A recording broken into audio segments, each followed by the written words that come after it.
രാഹുലെ, ഈ റീല് കണ്ടിരുന്നു. ഓക്കെ, ഇത് കണ്ടിരുന്നു. ഈ റീല് നമ്മുടെ തൃപ്പൂണിത്തുറ NDA സ്ഥാനാർത്ഥി അഞ്ജലി നായരുടെ, അതായത് സ്റ്റാർ മണ്ഡലമാണ് തൃപ്പൂണിത്തുറ, അഞ്ജലി നായരുടെ റീലാണ്. അപ്പം ആരൊക്കെ എനിക്ക് വോട്ട് കുത്തും, ചക്ക നിങ്ങൾക്ക് വേണ്ട, ഇതാണ് 2 ചോദ്യങ്ങൾ. ഈ 2 ചോദ്യങ്ങളും ചിരിച്ചു തള്ളേണ്ടതല്ല, അതിലെ അവിടുത്തെ ജനങ്ങളുടെ പ്രതികരണമാണ് നമ്മുടെ സംസ്ഥാന വിഷയം. അല്ല, സ്വാഭാവികമായിട്ട് അവിടെ കുറെ ആളുകൾ നിൽക്കുന്നു. പ്രചരണ ജാതീയമായിട്ടാണ് വരുന്നത്. NDAയുടെ സ്ഥാനാർത്ഥിയാണ്, 2020 സ്ഥാനാർത്ഥിയാണ് അഞ്ജലി നായർ എന്ന് പറയുന്നത്. സ്വാഭാവികമായിട്ടും കഴിഞ്ഞ തെരഞ്ഞെടുപ്പിൽ BJPക്ക് നല്ലൊരു വോട്ട് ഷെയർ കിട്ടിയൊരു മണ്ഡലമായിരുന്നു. 2021 23,000 വോട്ടുകൾ BJP പിടിച്ചൊരു മണ്ഡലമാണ്. 2026 29,000 വോട്ടുകൾ പിടിച്ചൊരു മണ്ഡലമാണ് തൃപ്പൂണിത്തറ എന്ന് പറയുന്നത്. അവിടേക്കാണ് 2020 സ്ഥാനാർത്ഥി അവതരിപ്പിക്കുന്നു. BJP സ്ഥാനാർത്ഥി ഇടുന്നില്ല. അപ്പോ സ്വാഭാവികമായിട്ടും അഞ്ജലി നായർക്ക് ആര് വോട്ട് കൊടുക്കുമെന്നുള്ള ചോദ്യങ്ങൾ പല കോണിൽ നിന്നും വരുന്നൊരു സാഹചര്യത്തിലാണ് അഞ്ജലി നായർ വരുന്നു. കുറെ അമ്മമാരവിടെ നിരന്ന് നിൽക്കുന്നു. എനിക്കിതിൽ ആരൊക്കെ വോട്ട് ചെയ്യും? കൈവക്കി കാണിച്ചേ. ചമ്മി അപ്പോഴേ ക്യാമറ എടുക്കുന്നത് പറയാം, എടുക്കണ്ട ഇവരുടെ ആരുടെയും വേണ്ട. അപ്പൊ ക്യാമറമാൻ പറയുന്നുണ്ട്, ആരെങ്കിലും ബുക്ക് ചെയ്യുന്നത്. അപ്പൊ പറയുന്നുണ്ട്, എന്നിട്ട് പറയുന്നുണ്ട്, നിങ്ങൾക്ക് ചക്ക വേണ്ടേ? അത് വേണം.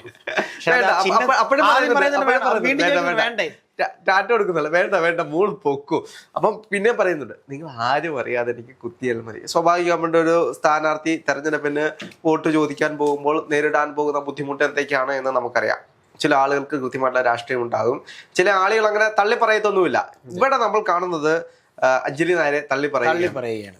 അതെന്താണെങ്കിലും റീലായിട്ടൊക്കെ വന്നിട്ട് അഞ്ജലി നായർ പണിയെടുക്കുന്നുണ്ട് എന്ന് വേണമെങ്കിൽ നമുക്ക് പറയാം. പക്ഷെ അതൊന്നും വോട്ടായിട്ട് ബാധിക്കില്ല. കാരണം നമുക്കറിയാം, ഈ തെരഞ്ഞെടുപ്പിൽ 2020 നിർത്തിയിട്ടുള്ള സ്ഥാനാർത്ഥികൾ, അല്ലെങ്കിൽ BJP നിർത്തിയിട്ടുള്ള NDA നിർത്തിയിട്ടുള്ള സ്ഥാനാർത്ഥികൾ കൂടുതലും പരിശോധിച്ചു കഴിഞ്ഞാൽ എല്ലാവരും വലിയ സ്റ്റാറുകളാണ്. ഇപ്പോ റോബിൻ രാധാകൃഷ്ണൻ കുണ്ടറ മത്സരിക്കുന്നു എന്ന് കരുതി റോബിൻ രാധാകൃഷ്ണൻ പറയുന്നൊരു കാര്യമുണ്ട്, ബിഗ് ബോസ് കണ്ട് ഇഷ്ടപ്പെട്ട ആളുകളെല്ലാം എനിക്ക് വോട്ട് ചെയ്യുന്നു. ഇവരുടെയൊക്കെ രാഷ്ട്രീയ പരിജ്ഞാനം ഞാനതാണ് പറഞ്ഞത്. ഈ പറയുന്ന അഖിൽമാരാണെങ്കിലും ഈ പറയുന്ന ബിഗ് ബോസിലൂടെ സിനിമ സംവിധായകൻ അഖിൽമാരെ സംബന്ധിച്ച് മറ്റൊരു കാര്യമുണ്ട്. അഖിൽമാരാര് ഇത്രയും കാലമായിട്ടും ഫേസ്ബുക്കിലൂടെയും സോഷ്യൽ മീഡിയ മാധ്യമങ്ങളിലൂടെയും രാഷ്ട്രീയം സംസാരിച്ചുകൊണ്ടിരുന്ന ആളാണ്. കേരളത്തിൽ നടക്കുന്ന അല്ലെങ്കിൽ ഇന്ത്യയിൽ നടക്കുന്ന എല്ലാ വിഷയങ്ങളും, എല്ലാ രാഷ്ട്രീയ പ്രശ്നങ്ങളും അഖിൽമാരാര് അഡ്രസ് ചെയ്ത് മുന്നോട്ട് പോകുന്ന ഒരാളായിരുന്നു. പക്ഷെ ഇവരാരും അങ്ങനെയല്ല. പെട്ടെന്നൊരു ഇപ്പോ 2020 എത്തിയ മറ്റുള്ള സ്ഥാനാർത്ഥികളുണ്ട്, 2-3 സ്ഥാനാർത്ഥികൾ, അവർക്ക് ആർക്കും വോട്ടർ ലിസ്റ്റ് പേരില്ലാത്തതുകൊണ്ടാണ് അവരാരും സ്ഥാനാർത്ഥികളായിട്ട് വരാതിരുന്നത്. അപ്പൊ ലക്ഷ്മി പ്രിയ ഫ്ലെക്സ് എല്ലാം പഠിച്ചു, അത് വീണ നായര് ഫ്ലെക്സ് എല്ലാം അടിച്ചു, വലിയ പ്രചരണങ്ങൾ തുടങ്ങാൻ പോകുമ്പോഴാണ് ഇവരറിയുന്നത് വോട്ടില്ല. അത്രേ ഉള്ളൂ രാഷ്ട്രീയ പരിജ്ഞാനം. അല്ലെങ്കിൽ ഈ നിർത്തുന്ന പാർട്ടികളെങ്കിലും ഒന്ന് ആലോചിക്കണ്ടേ? ഇപ്പൊ NDA ആണ് നിർത്തുന്നത്, അവരെങ്കിലും ഒന്ന് ആലോചിച്ചോണ്ട് ഒരു സ്ഥാനാർത്ഥിയെ പ്രഖ്യാപിക്കുമ്പോൾ അവർക്ക് വോട്ടർ ലിസ്റ്റ് പേരുണ്ടോ? NDA ശരിക്കും പറഞ്ഞു കഴിഞ്ഞാൽ BJPയിലെ ഏറ്റവും വലിയ ഒരു മുന്നണിയാണ് NDA. അതുപോലെ തന്നെ ഈ 2020 എന്ന് പറയുന്നത് കുന്നത്തുനാട് പോലെ ഒരു ചെറിയ ഗ്രാമപ്രദേശത്ത് വളർന്നു വന്ന രാഷ്ട്രീയ കക്ഷി എന്ന പേരിലല്ല അവർ വളർന്നു വന്നിട്ടുള്ളത്. പക്ഷെ അന്ന് കിട്ടിയ ഒരു സ്വീകാര്യത അവർക്ക് നാട് മുഴുവൻ വ്യാപിപ്പിക്കാൻ നോക്കി, അത് പരാജയപ്പെട്ടു. അപ്പോഴാണ് സ്വാഭാവികമായിട്ടും BJPയുമായിട്ട് കൂട്ടുകൂടുന്നു, കൂടുതൽ സീറ്റുകൾ കിട്ടുന്നു, കൂടുതൽ പണം BJP മുടക്കാൻ തയ്യാറാകുന്നു. ഓക്കെ, അതെല്ലാം ശരി. നമ്മൾ തൃപ്പൂണിത്തറയിലേക്ക് തിരിച്ചു വരികയാണെങ്കിൽ, തൃപ്പൂണിത്തറയിൽ അഞ്ജലി നായർ പിടിക്കുന്ന വോട്ടുകളുടെ എണ്ണം വളരെയധികം കുറയാനുള്ള സാധ്യതകളുണ്ട്. ഇപ്പോൾ സ്വാഭാവികമായിട്ടും 2021 23,000 വോട്ടാണ് BJPക്ക് ഉണ്ടായിരുന്നത്. 2016 29,000 വോട്ടുകൾ ഉണ്ടായിരുന്നു. അപ്പൊ നല്ല സ്ഥാനാർത്ഥി ഇട്ടിരുന്നെങ്കിൽ കൂടുതൽ വോട്ട് പിടിക്കാൻ കഴിയുന്ന ഒരു മണ്ഡലത്തിൽ സ്വാഭാവികമായിട്ടും അവിടെ ഒരു സിനിമാ താരത്തെ കൊണ്ടിടുന്നത് കൊണ്ട് അത് നശിപ്പിക്കുകയാണ് ചെയ്തത്. പിന്നീട് നമ്മൾ ആ മണ്ഡലത്തെ പറ്റി പരിശോധിക്കുകയാണെങ്കിൽ K ബാബുവിന്റെ മണ്ഡലമാണ്. K ബാബു വളരെ കാലമായിട്ട് ഒരു കുത്തക പോലെ കൊണ്ട് നടന്നിരുന്ന മണ്ഡലമാണ്. അവിടെ സ്വരാജിലേക്ക് പോകുന്ന ഒരു സാഹചര്യം ഉണ്ടായി. നമുക്കറിയാം 2016 M സ്വരാജ് പിടിക്കുന്നത്. M സ്വരാജ് പിടിക്കുന്ന വോട്ട് എന്ന് പറയുന്നത് 62,697 വോട്ടുകളാണ്. 4,467 വോട്ടിന്റെ ഭൂരിപക്ഷത്തിലാണ് M സ്വരാജ് വിജയിക്കുന്നത്. പക്ഷെ സ്വാഭാവികമായിട്ടും M സ്വരാജിന് അവിടെ വിജയിക്കാൻ കഴിയുന്നില്ല. അവിടെ K ബാബു വരുന്നു. K ബാബു എന്ന് വിജയിക്കുന്ന വോട്ട് എന്ന് പറയുന്നത് 58,000 അല്ല, K ബാബുവിന്റെ വോട്ട് 65,875 വോട്ടുകളാണ്.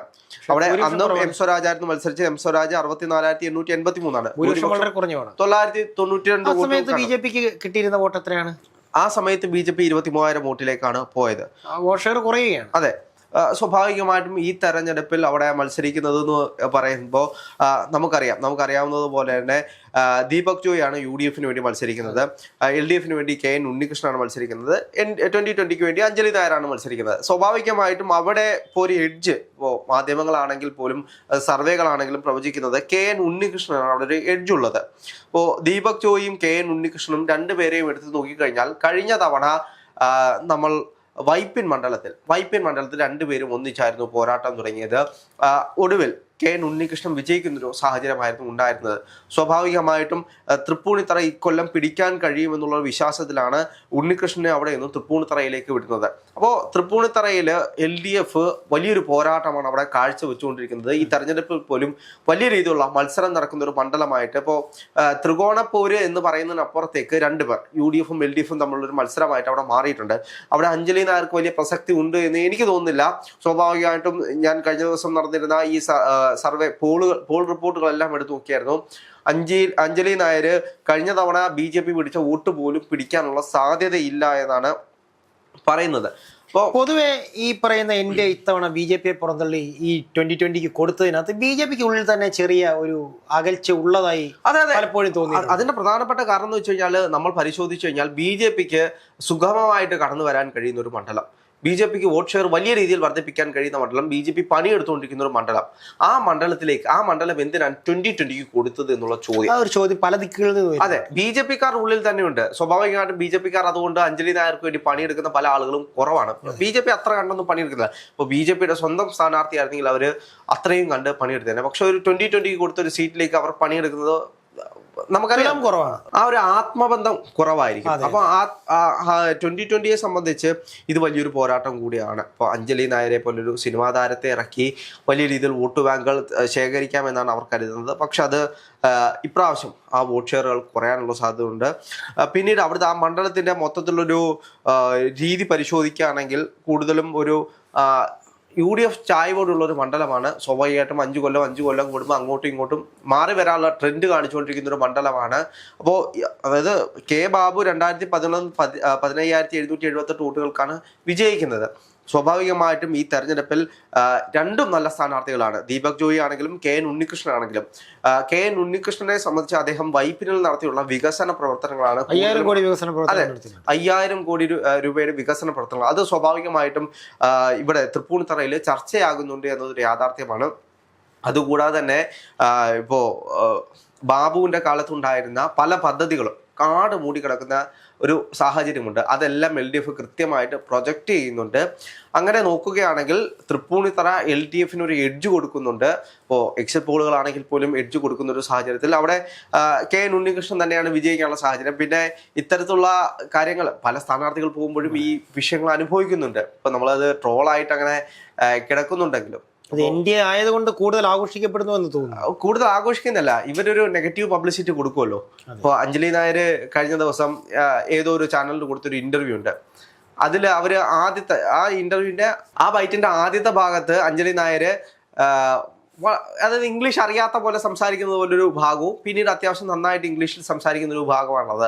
അപ്പോൾ സ്വാഭാവികമായിട്ടും അത്തരത്തിലൊരു നെഗറ്റീവ് പബ്ലിസിറ്റിയിലൂടെ പെട്ടെന്ന് കയറി വരാം. ഇപ്പൊ നമുക്കറിയാലോ തെരഞ്ഞെടുപ്പാണെങ്കിൽ പോലും പബ്ലിസിറ്റി എന്ന് പറയുന്നത് നെഗറ്റീവ് പബ്ലിസിറ്റിയാണ് പെട്ടെന്ന് റീച്ച് നടക്കുന്നുണ്ട്. അതെ, അപ്പോൾ PR വർക്കുകൾ വളരെ ശക്തമായിട്ട് നടക്കുന്ന ഒരു കാലഘട്ടം കൂടിയാണ്. തെരഞ്ഞെടുപ്പാണ്, എല്ലാവരും PR ചെയ്യുന്നുണ്ട്.